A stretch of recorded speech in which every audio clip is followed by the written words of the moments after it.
Welcome everybody on this rainy morning. What I'm going to do today in the next sort of 45 minutes or an hour is talk about a couple of problems that are actually related. One of those being approximating sort of large quadratic forms. So you can think of large covariance matrices as an example. But the real emphasis is on the talk, and the talk is going to be approximating products of large matrices. And in a certain sense, this is kind of part one of what will be a common theme that I'll be talking about again at the end of the month in the workshop. So at the end of the month, I'll really focus on this quadratic forms problem on its own. Here, it's just kind of a nice tool that comes up in this problem of approximating matrix products. And this is joint work with Ali, who those of you who are around in January, February have already met, and he'll be back in another week or so, actually. So the first thing I'm going to do is just introduce the problem and explain to you sort of why it's important and how, in particular, the problem of computing matrix products can be related to spectral methods, so the eigendecomposition of a positive definite kernel. And then the last thing I'll do in this first part of the talk is introduce a notion called the Nystrom extension. This is something that comes from theory of integral equations, and it was used to approximate positive definite integral operators by reducing the problem to one of a finite dimensional eigendecomposition. So that's sort of the first third of the talk. The second third of the talk is going to be about this notion of matrix products and how they're related to low rank approximations. Okay? So here the idea is we're going to see that there's two problems that arise in approximating matrix products. There's a notion of rescaling terms in the product, and then a notion of which actual terms should be kept to do a good approximation. And in general, these problems are quite difficult to solve, but we're going to give some bounds and some algorithms, and so you'll get a flavor for the types of results that one can get. Okay? The third thing I'll do then is, having given some theorems about this, we'll show some empirical results. So we'll pick up some examples of matrices, the types that arise in signal processing applications like beamforming, and kind of show how these things work. So that's the structure of the talk. And by all means, please stop if you have questions. There won't really be enough time to prove the theorems, but I'm happy to stay after, and we can do anything on the board. If people want to see more detail, I'm happy to do that. So basically, whether you're talking about computer science or engineering, signal processing, or even statistics, evaluating products of large matrices is a pretty typical thing to do. I mean, this could be outer products of a bunch of Gaussian random vectors. This could be just a general matrix product problem. And of course, if you do this in the sort of textbook manner, then you pay sort of n cubed, if we just think of the matrices as being n by n for now. The best known algorithm, Coppersmith-Winograd, has complexity about n to the 2.38 asymptotically. There are some things in between 2.38 and 3, and the existence of order n squared algorithms is still an open question. So people in computer science like Kleinberg have conjectured as to whether or not such algorithms exist. This is a fundamental complexity class notion about matrix multiplication. So and there are even, if you're interested in the bulletin of the AMS in the last year or so, there was a nice sort of article about how these questions relate to algebraic geometry. So if you're interested in that, there's some recent literature sort of summarizing what's been done. The approach I'm going to take here is to approximate products by essentially sparsely sampling. I can write any matrix product as a sum of rank 1 operators, and so if I retain some of those rank 1 operators but not all of them, then I can get an approximation to the overall product. So the first thing that's going to happen is I'll reduce the problem to actually one of approximating a positive definite kernel. This kernel arises from a Hadamard, or entry-wise product of matrices, in a way I'll show you in a minute. And then I'll give both randomized and deterministic algorithms together with these error bounds and experimental results sort of as promised. So that's kind of the strategy. So to give you a little bit more detail and make this problem sort of concrete and specific, let's take a matrix A that's n by n and a matrix B that's n by p, so that these are compatible in the sense that the product AB makes sense. and I'll use subscripts to denote columns and superscripts to denote rows. And I'm not going to bother too much with sort of transpose notation and so forth, but if you just look at this sum of rank 1 operators, it's clear that I can write the product AB by summing as I go from 1 to n, essentially the outer product or the columns, the ith column of A multiplying the ith row of B. I can sum these together, I get the product AB. So an approach to approximating this product is to say, well, what happens if I restrict to some subset of these n rows and columns? So I find some way to choose. You can think of this as akin to a problem of model selection. I find some way to choose a certain subset, say of cardinality k, and instead of using the sum over I goes from 1 to n, I use the sum over some subset, and maybe I allow myself to optimally rescale the sum of rank 1 operators to get a better approximation. So this optimal rescaling problem I'll solve for you, and we'll talk about optimal row and column selection, so how to select the appropriate indices here in a good way. And what happens is that these questions both end up to being related to approximating an induced quadratic form that looks like the following. So I take A transpose A, entry-wise product with B, B transpose, and I call this result for now Q. Q is a quadratic form, will depend only on a few properties of Hadamard products, but essentially you can just think of taking these two things and multiplying them together component-wise.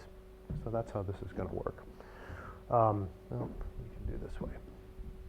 So the first thing I have to do is explain how this approximation to Q is going to proceed. So you can think about this more generally as why am I interested in approximating large matrices in the first place, let alone products of matrices? Well, I mean, we're all here for high-dimensional data analysis, and we can quote many things about large P, small n, large P, large n, et cetera, et cetera. But even in ordinary engineering signal processing applications, as well as computer science, this comes up a lot. There are applications where one has arrays of sensors. They could be radar, sonar, even acoustic sensors. And the size of the matrix to be dealt with, there's a kind of Rayleigh quotient problem to solve, and the matrix size depends on the number of sensors. Image segmentation, low-dimensional embeddings, the standard stuff, isomap, those family of multidimensional scaling algorithms. And I guess from a statistical perspective, somehow, to me, the key question is about the information content of the matrix.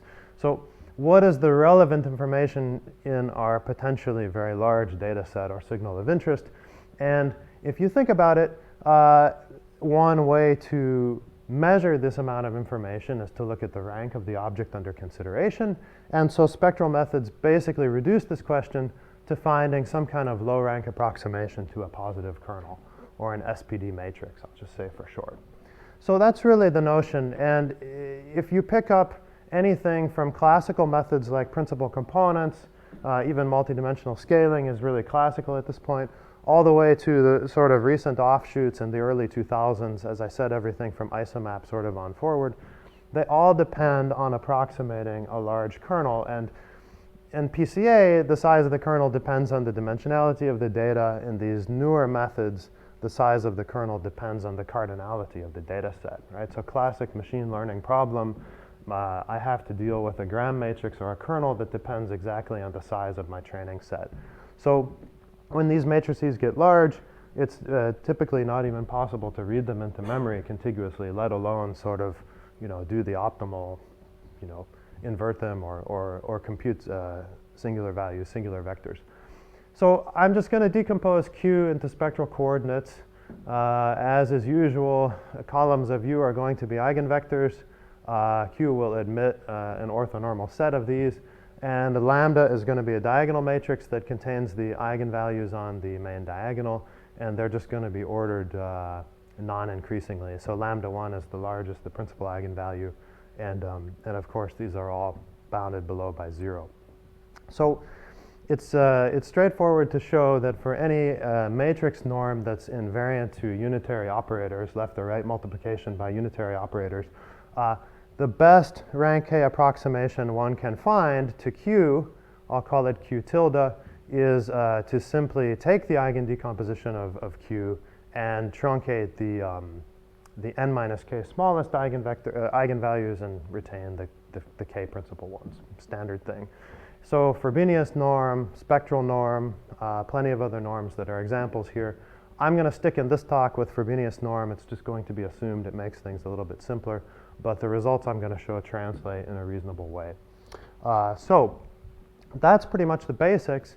And in theory, this seems very easy. I mean, you pay n cubed to do this typically. Only the problem is if you do some of these experiments on your laptop or your desktop machine, you'll quickly see what happens. We have a nice cubic interpolation here of matrices of size 1,000, 2,000, 3,000, 4,000, 5,000. And it's easy to see that once you get to matrices of size n times 10 to the sixth, then it would take you more than 4 months to do the factorization. This isn't even getting into page swapping and so forth. Again, like just if you have a couple of gigs of RAM on your laptop, you can read into, and you're clever with singles versus doubles, you can read matrices on the size of maybe 5,000 by 5,000 into your favorite software programs. But once things get much bigger than that, you're just sort of kaput, right? And these operations don't parallelize terribly easily. It's not straightforward to write a parallel computing solution to doing eigendecompositions and things like this. So this is really the motivation for what I'm going to talk about. How do we take these very large dimensional data objects that may or may not contain a lot of information and ask in some sense about their implicit dimensionality? So what have people done? Well, a very typical trick is to simply sparsify the kernel.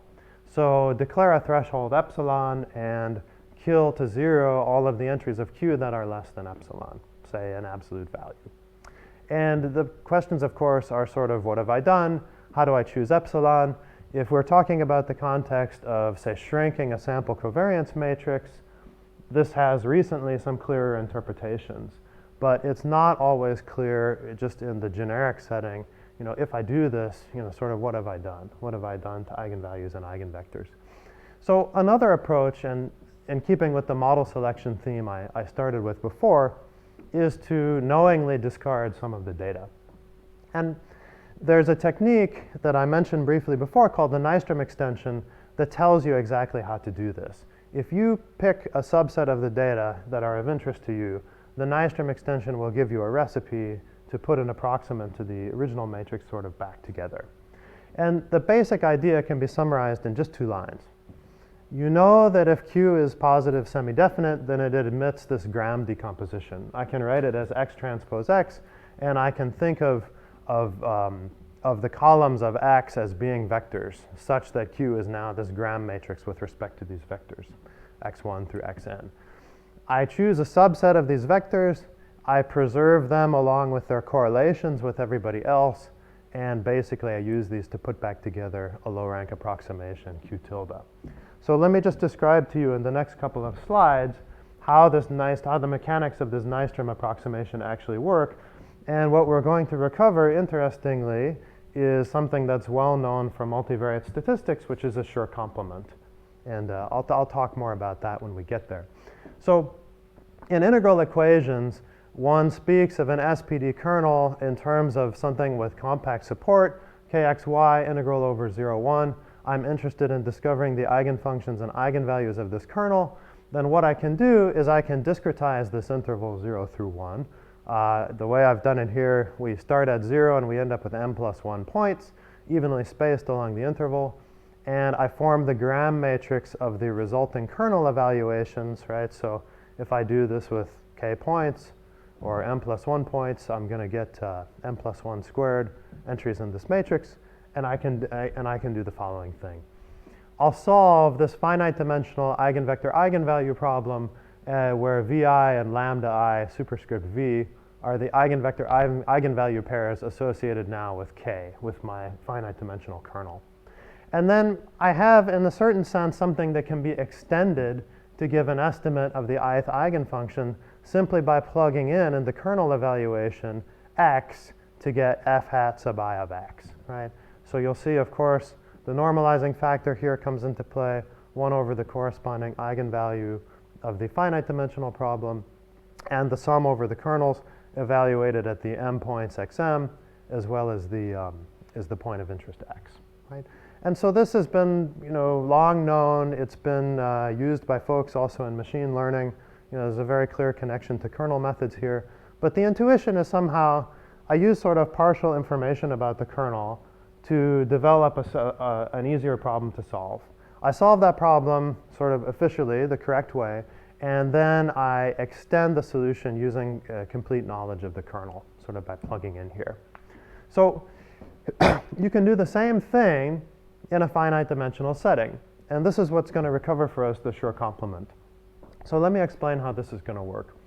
So without loss of generality, I'm going to look at k eigenvectors of an SPD matrix Q by decomposing and extending a k by k principal submatrix. And when I say without loss of generality, for now I'm just going to assume that I'm interested in the leading principal submatrix of dimension k.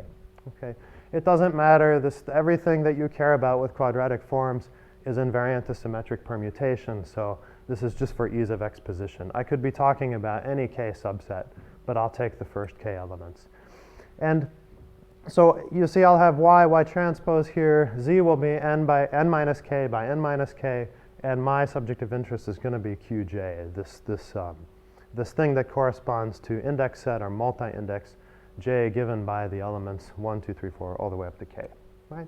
And what you should be thinking of already here is that somehow n is very large and k is relatively small, because we're going to end up taking an eigen decomposition of qj or an inversion of qj, and so I'm going to pay k cubed for that. So the whole point here is to avoid paying n cubed and instead pay something that depends on k cubed. Now, I can write down the full spectral decomposition of Q. I'm not going to use it, but I will use the full spectral decomposition of Q sub j. And let's see how this is going to work. I take the elements of the eigen decomposition of Qj, and I take the eigenvectors uj, and I extend them by adding to this matrix y transpose uj lambda j inverse. And what happens is when I put back together u tilde lambda j u tilde transpose, you'll see from the matrix algebra that what happens is I get a result that agrees in 3 out of 4 sub-blocks with my original matrix Q. Where it doesn't agree is in the final sub-block where instead of z, which I had in my original matrix Q, I have now y transpose qj inverse y. Okay?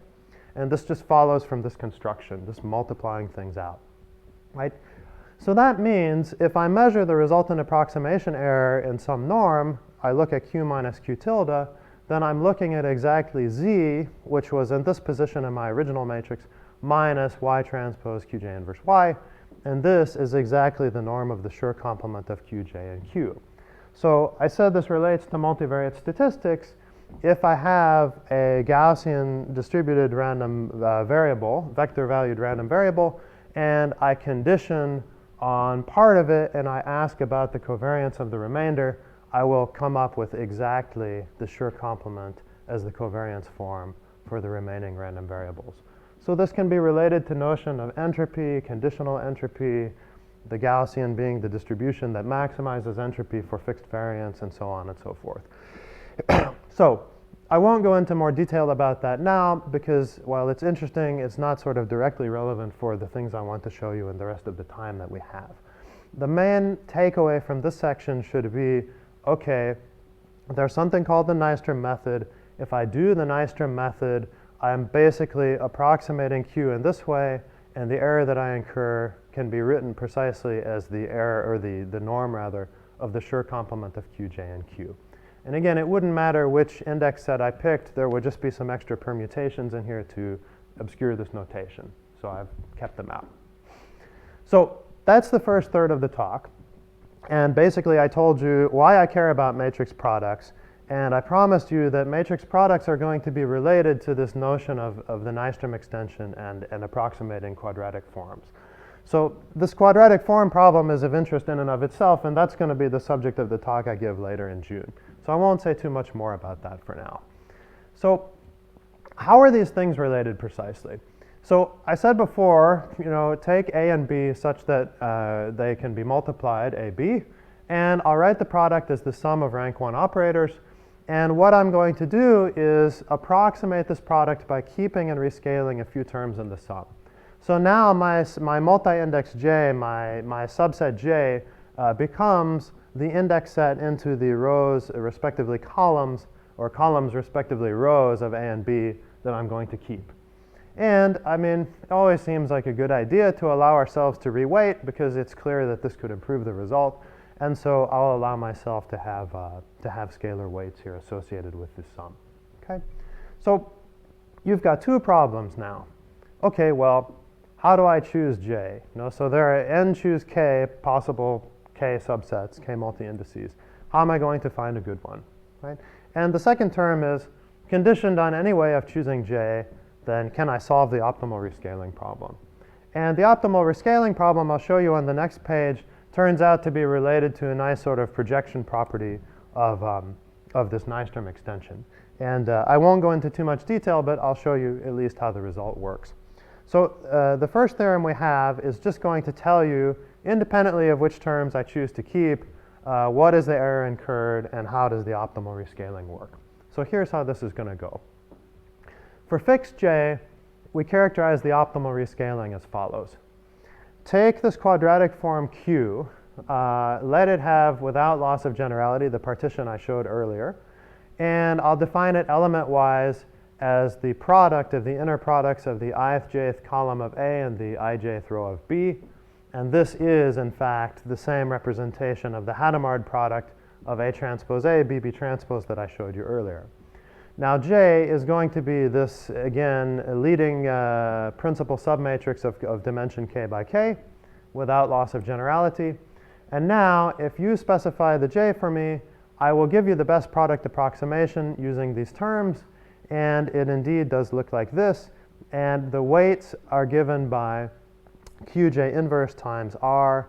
And R is given by summing as J goes from 1 to n over this corresponding, effectively, elements of Q, right?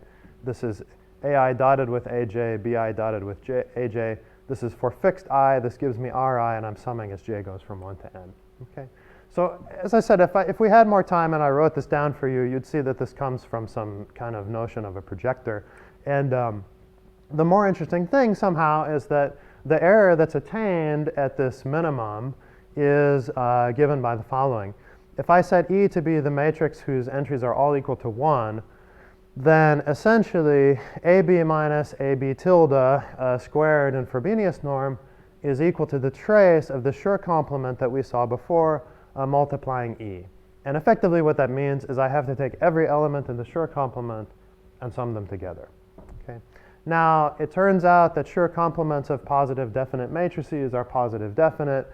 And so this error is definitely, this term is bounded below by 0. There's no worries there. And then I've just given you here again the definition of the Schur complement. So remember, the whole notion is that Qj is small somehow. It's k by k. Z is n minus k by n minus k. So I don't want to deal with the Schur complement. I want to characterize it, but I don't actually have to want to deal with it. Otherwise, I won't have really solved the problem of saving computation, right?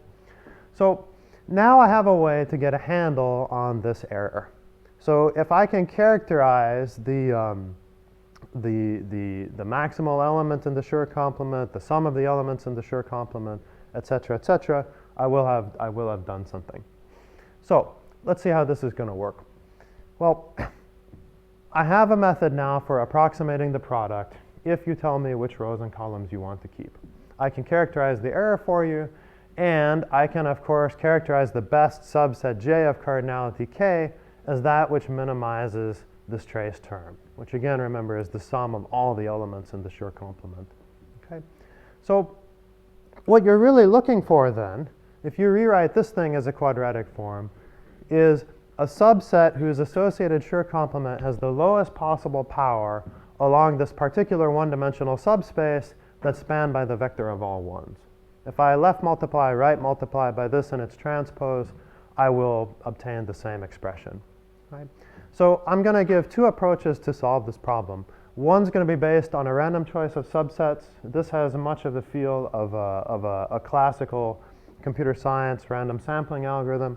And I'm going to give a second approach that's it's essentially like a greedy stepwise approach, which gives a worst case error bound. So of course I give something up in the bound here, but I get in a certain sense an even simpler algorithmic protocol.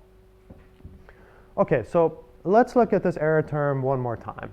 I've got in squared Frobenius norm, so the sum of the squares of the elements of AB minus AB tilde is equal to the sum of all the terms in the Schur complement with respect to this thing Q that's this Hadamard product of A transpose A, B, B transpose. Now, I'm interested in bounding this, so I know that the Schur complement is positive definite, and I can look at its trace. The trace is the sum of the eigenvalues. So the sum of the eigenvalues is definitely at least as large as the largest eigenvalue. So I'll rewrite this term as I described before. I will pull out a bound with respect to the spectral norm, and then I'll finally get something that's n minus k times the trace of the Schur complement. So now it's clear that I just need to look at the trace of the Schur complement. And this bound is tight. If the Schur complement is proportional to the matrix whose entries are entirely 1, then the bound is, then equality is achieved here. Okay? So now my problem, my subset selection problem has been turned into one of effectively minimizing the trace of the Schur complement. Again, I don't want to deal with the Schur complement explicitly. I just want to characterize what I can say about the error. Okay, so first attempt at this is going to be a randomized algorithm, and it's going to work in the following way. I'm going to define a probability distribution that I assume I can sample from, and I'm going to bound the expected error. So recall that I have this matrix Q, and now element-wise, Q is this Hadamard product, so element-wise it's a product of these inner products of columns of A and rows of B. Now, by the Schur theorem, the Hadamard product of two positive definite matrices is also positive definite, and this implies that there exists a matrix X such that Q can be written as X transpose X. This is the Gram decomposition I showed earlier, and it also implies that all of the principal minors of Q are positive, or at least non-negative. Right? So that means I can define a probability distribution over all multi-indices or index sets having cardinality K in proportion to the determinant of the chosen principal submatrix Qj. Okay? So I have exactly n choose k elements. This distribution has support n choose k, it's discrete, and it's already everywhere positive or everywhere non-negative, and I just need a normalizing constant to make it a normalized measure. So nothing too fancy here. Just note that I can do this. I'm allowed to do this by properties of positive definite matrices. So if you're interested in multilinear algebra, there's a kind of deeper structure to what's going on here. If I take Q and I look at k subsets of Q, and I form a matrix of the determinants of all these k subsets, I get what's called the kth compound matrix of Q. So if I take one subset, I'll get something that will, in a certain sense, reduce to the trace. If I take n subsets, I will get just the determinant of Q entirely. And here I'm talking about taking k subsets. So the diagonal element of the matrix whose elements are all determinants of not necessarily principal k subsets of Q are given by these determinants of Qj. Okay? I'm choosing, the Q is symmetric, so I'm choosing rows and columns at the same time. So I'm looking right down the diagonal of the so-called kth compound matrix of Q. And if you're interested in these tensor products, it's very nice. You can recover the adjugate or the adjoint, the thing that you transpose to compute the inverse by hand. All these kind of things. It's related to symmetric polynomials. And I won't go any farther with that here, but I will borrow a bound that we have from an earlier paper. And this comes from the Cauchy-Binet theorem, which is specifically about compound matrices and how to diagonalize them. And another lemma that characterizes the Schur complement. We were looking before at the trace of the Schur complement of Qj, and I can show that if I choose a multi-index j of cardinality k with probability proportional to this determinant of qj, then I will pay an expectation a cost that's k plus 1 times effectively the L1 norm of the smallest n minus k eigenvalues, right? So I'm taking now, I goes from k plus 1 to n, I'm counting up the n minus k smallest eigenvalues of q. And relative to what we've been able to find in the matrix approximation literature, this appears to be the first such bound for these types of kernels, right? So really what you're paying here is something that depends on the L1 norm of the n minus k smallest eigenvalues, whereas if you were able to compute the eigendecomposition directly, you would pay according to the L2 norm of the n minus k smallest eigenvalues. You know, the square root of the sum of the squares of these guys, okay? So that's that. And I'm going to, without going into the proof of that bound, I'm going to just give you our expected error in terms of matrix products. I've got Q. Q can be decomposed as X transpose X, and I can apply the bound from the preceding theorem to get something that depends on the Frobenius norm of X minus Xk, where Xk is the optimal rank K approximant. So again, this is just the, effectively again, the L1 norm of the n minus k smallest eigenvalues of Q. And the thing that's a bit unfortunate here, why I'm a little bit less excited about this type of bound than the previous, the one on the previous page, is you can see the n doesn't appear in here explicitly. But in this means of calculating matrix products, we're paying according to root of n minus k. So this in theoretical computer science would be considered not as nice a result because I still have n minus k showing up in the bound. And that's just kind of unfortunate. But we've already proved that we've got the optimal rescaling given a choice of subset. So now the game is about how to choose subsets. If I choose subsets in this way, I can get a bound, but the bound has root of n minus k appearing in it. And I can use majorization results to further refine this term, but that's a little bit less interesting because I can't get rid of the n minus k. So it turns out that, of course, you can't just sample in proportion to these determinants, but you can write a pretty simple MC-MC kernel that will do it for you. We haven't gone to the trouble of proving convergence rates of such a kernel. That's kind of an activity unto itself. But we simulated an awful lot, and empirically, total variation norms seem to decrease quite quickly. So we feel pretty good about this. So it can be done. Suffice it to say, it can be realized.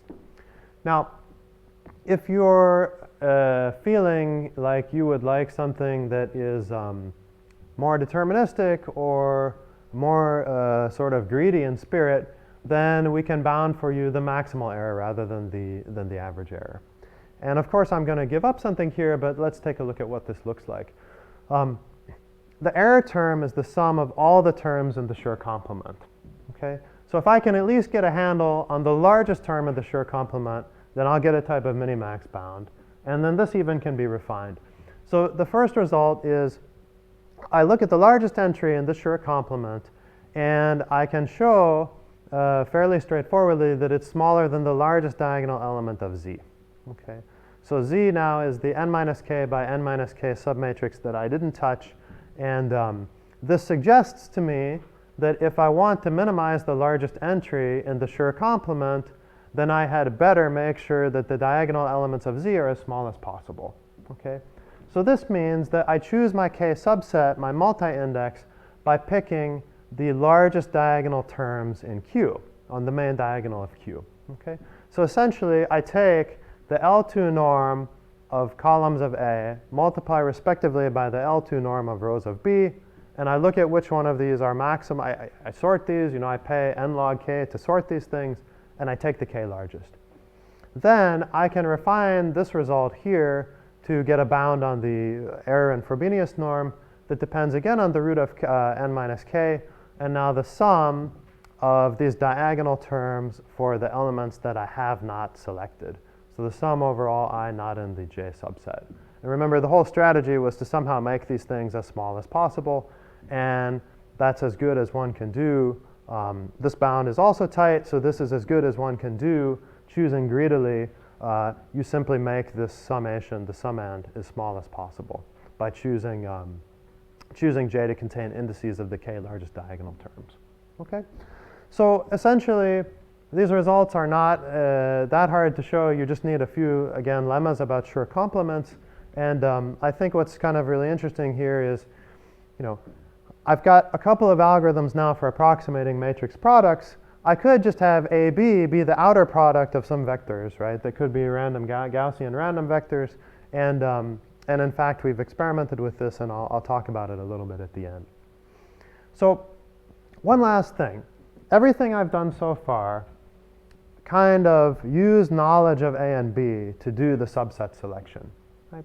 But I don't even have to do that. If I want to be somehow even less adaptive or completely non-adaptive, then I can appeal to Johnson-Lindenstrauss, and it will give me a very simple algorithm to reduce the dimensionality of the problem. So essentially what this lemma says, or one version of the lemma says, that if I take a matrix with IID unit normal entries, and it'll have dimension k by n, then I can down project points in Rn to points in Rk, and with high probability, I incur very little error. So effectively, angles or correlations between points are well preserved. Distances between points are also well preserved. So matrix products are nothing more than a bunch of inner products between row and column vectors. So now I look at the ith row of A and the jth column of B, and clearly the ijth element of AB is the inner product of AI and BJ. And so if I'm interested in doing a non-adaptive reduction of this problem, then I can approximate AB by doing a so-called Johnson-Lindenstrauss transform or random linear projection applied to respectively A and B. And this should yield a good approximation with high probability. Okay? So my point in setting this up is just that we have done something that's adaptive. One could do something that's non-adaptive. Of course, there's no such thing as a free lunch, and somehow when you do this empirically, you do worse. And we'll see that in a minute. So that was the brunt of the talk, and now I'm just going to finish by giving some numerical results and talking a little bit about implementing these types of algorithms. So the questions are along the lines of the following. I gave some algorithms and some bounds. It's fair to ask about the complexity, and it's also fair to ask, I didn't put any measures on the input space, so how do I know in practical terms, even though these bounds are tight, how do I know how well they work for typical matrices, matrix ensembles of interest? And I have to say, the reason I haven't gone down this path too much yet is we did pick up this line of work from people in computer science, and they typically are interested in worst case analysis, and so putting a measure on the input space is not something that's as natural as it would be in our discipline. So let me talk about this now, and then we'll finish up. And here's how this is going to go. So just a few sets of experiments to give you a flavor for how these methods perform. I'm going to look at 4 different subset selection methods, and I'm going to look at a couple of different rescaling methods. So I could do a uniform sampling on k subsets. That's pretty trivial, and it makes a nice sort of baseline. So I just choose one of the n choose k subsets at random, and I do the thing. I could sample according to the row powers. This is a method that was introduced by Drinius and others in 2006.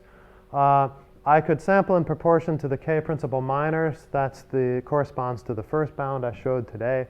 Or I could do this greedy subset selection method that I just finished describing to you. And if you work out the computational complexity of this, you pay k cubed because you have to do an inverse of your qj. And you play mn plus mk squared to calculate the other elements you need, principally the elements of Q itself and the elements of the optimal reweighting. So we looked at the optimal reweighting scheme, and the other one is another method that's been proposed by Drinius.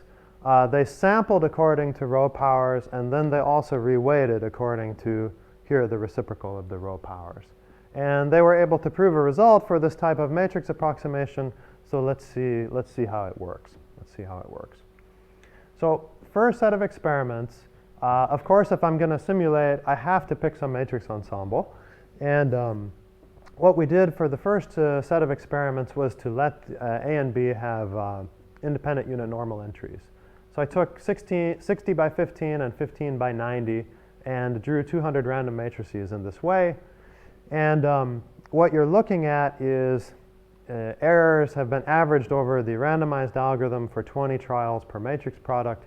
And I'm reporting here the engineer's version of mean square error, which is simply the effectively the logarithm of the mean square error reported in decibels base 10, 20 log 10. And as expected, if I just uniformly sample on k subsets, and in fact I do the power rescaling, then I'm performing the worst here. Okay, this is the top curve in red. If I do the power sampling proposed by Drinius and I do the power rescaling, then I'm doing a bit better. And if I do the determinant sampling I described to you earlier by way of a MCMC kernel, also doing the power rescaling, I do a bit better still. It turns out in this case, if I actually do the greedy selection and the power rescaling, I'm doing the best of all. Okay? So for this particular matrix ensemble, this is the empirical ordering of these types of bounds for this set of examples. Okay? So those all had this power rescaling, which we know is not the optimal rescaling term, right? So I'm summing rank 1 operators and I'm reweighting them, but I'm not reweighting them or rescaling them in the way that I know is the best, right? So as I flip to the next slide, I've kept the axes the same, and you'll see all these curves drop a bit. Okay, so exactly this is what happened. We've dropped by a couple of dB. Now I'm looking again at the order here is preserved, uniform, power, determinant, and greedy sampling, but now all with the optimal rescaling effect. So the performance in this case is better overall, as expected, because I know that I've done the best possible thing here, but the ordering of the methods is unchanged.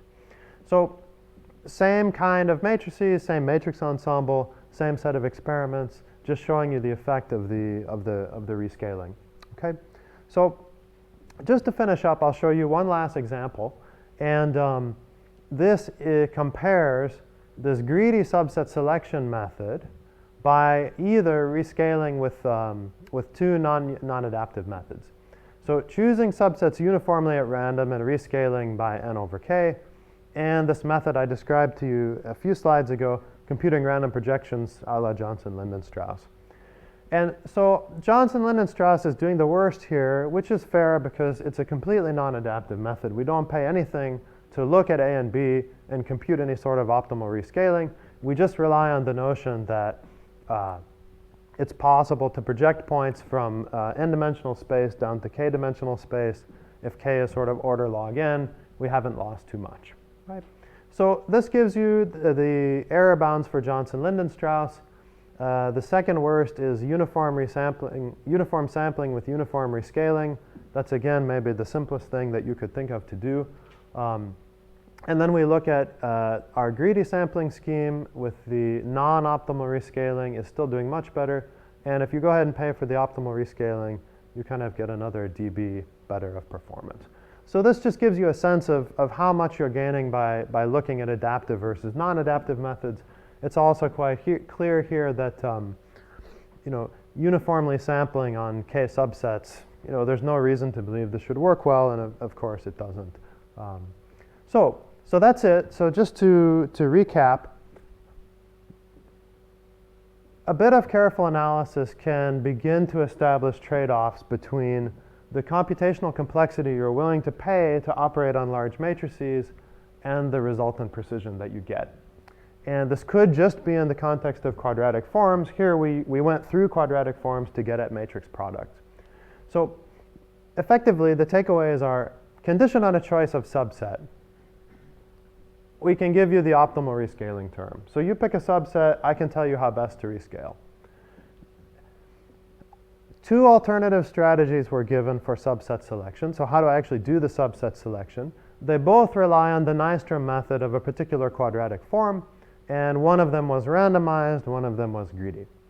The error bounds were given, and each of them induces very straightforward algorithms that are simple to code up and implement. And then I finished with some brief simulation studies. What I'm interested in doing next is dropping the requirement that we don't put a measure on the input space and saying, okay, so if we deal with the space of Wishart matrices, et cetera, my supposition is that these worst case sets have measure near 0, so the bound should be able to be tightened considerably. That's my conjecture. And the other thing we're doing is applying these to practical problems. So one example from a workshop I was at just a week ago is if I have a linear array of sensors, microphones, hydrophones, radar antenna, so on and so forth, then there's a Rayleigh quotient type problem that arises when I want to receive an impinging plane wave on the array and estimate certain properties of it. And these days, people are building very large arrays. A ship can tow a hydrophone array, a sonar array that has 500 elements. And the signal processing on board the corresponding chips does not permit paying 500 cubed operations to compute, some type of Rayleigh quotient term. So we've implemented these methods, and they actually seem quite promising in this context. Again, one typically makes assumptions on the input space, and so it's probably possible to get a much better handle on what these bounds actually are for matrix ensembles of interest. So I'll stop there, and thank you very much. I'm happy to take questions.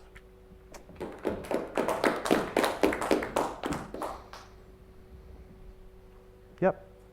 Just thinking about some of the problems that people have in machine learning, like Gaussian processes are quite a classic area for this. So people have looked at, a while ago, this sort of Nystrom-style techniques for Gaussian process prediction. And they kind of came to the conclusion, at least in that field, that they didn't work as well as a bunch of other subsequently developed techniques, which I can't remember now. But, but I'm just kind of curious because it might be that this sort of Nystrom method is a fairly generic technique, but for a particular application, there might always be something preferable to that because it exploits the structure of the problem that you're actually interested in. So I'm just a little bit, maybe you've got some comments about whether or not you think this is really going to, is it just a kind of a general purpose sort of reasonable technique?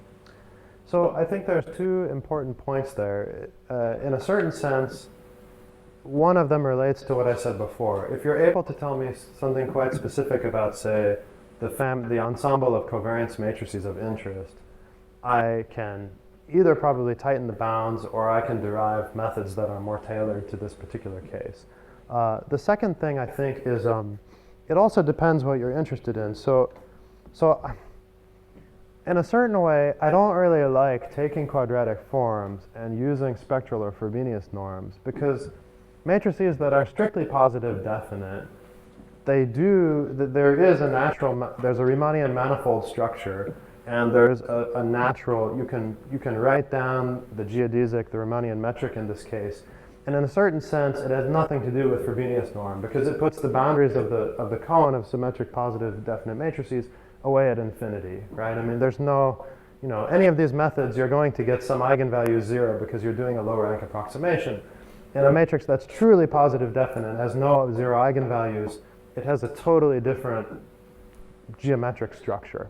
And so in a certain sense, I'm not really sure what the best thing to do is, but another way to interpret your question could be, are we using the right norms to measure performance? Like, do I really care about Frobenius? I mean, I can show you that if I can squeeze down the trace, I'll squeeze down the Frobenius and I'll squeeze down the spectral norm. And a theorem of Weil tells me that if I squeeze down the spectral norm, then I've squeezed down the difference between the two largest eigenvalues of these two matrices. So in a certain sense, if you took like an asymptotic statistics approach, you'd write another page and you'd be like, okay, so we see that, et cetera, as I get close in trace, I get close in Frobenius, I get close in spectral, and I get close everywhere. And the problem is solved. But for finite sample cases, I think it's very much like you say, that there's kind of one of the things I'm also interested in is somehow what are the right metrics? I mean, I mentioned entropy at the beginning of the talk. So it's known that choosing the K subset with maximal determinant is NP complete.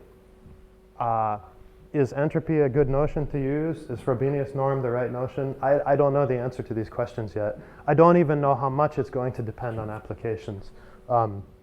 Again, in a certain sense, grabbing a unitarily invariant norm makes sense from a extrinsic Euclidean linear algebra perspective.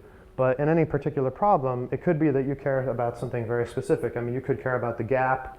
Maybe you want a way to get at the gap. I mean, again, the file stuff gives you that, but you might want to tell what you're going after. So I'm not sure. Just to finish off on that comment, I have seen some of the stuff in machine learning from a few years ago where people do the Nystrom and they do the thresholding, and I know it's common also in graphs, but I'm not up to speed on what the latest things are people are doing in Gaussian processes. So I'd be interested to chat with you about that, because maybe it's possible to at least give some bounds there and say something about what people are able to do. Any other questions? Right at the beginning, you said that people had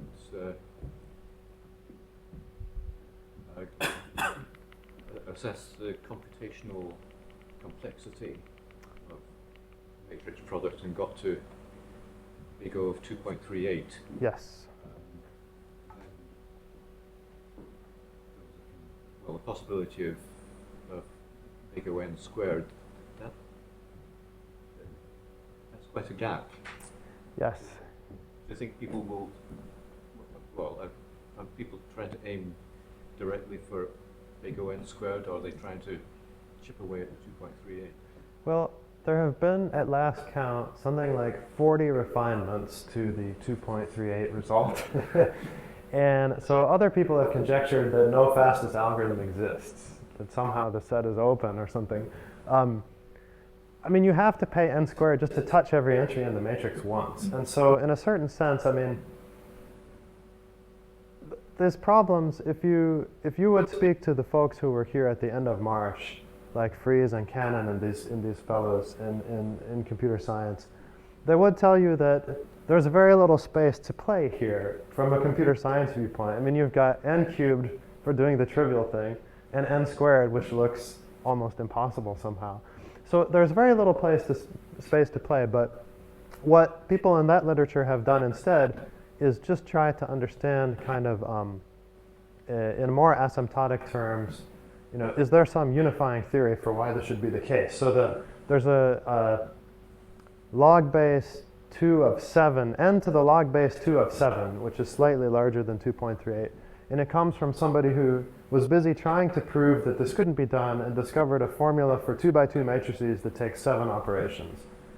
So if you can do 2x2 matrices in 7 operations, then you can do n to the log base 2 of 7. So I think it's fair to say there's not really enough unifying theory yet for people to even know. And these are literally, people have posed in the past couple of years conjectures about whether such algorithms exist, but I mean, it's not that active of an area. There are people in it who are very good, but it's not like their papers are getting, it hasn't spawned its whole kind of subfield. I think that even the stability of this Coppersmith-Winograd algorithm is not, like, I mean, when you go implement on a computer, you have to be worried about lots of things besides just the speed. And the constant out in front is very large.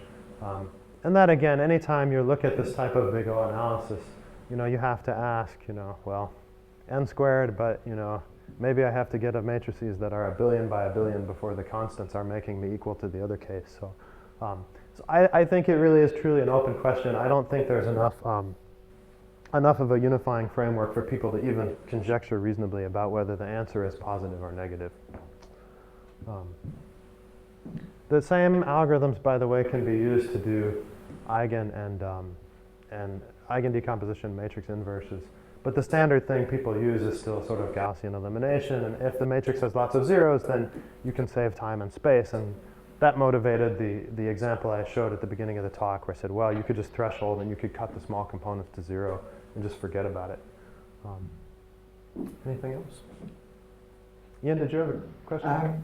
I could maybe comment about Gaussian process stuff, but... Oh yeah, well, just if it's, I mean, please. Okay, so I have been reading the more recent literature, and the comment is that perhaps they're doing something that's a bit different. So their approximations look as though they have a similar structure when you write down sort of the equivalent pictures to your block pictures of Q.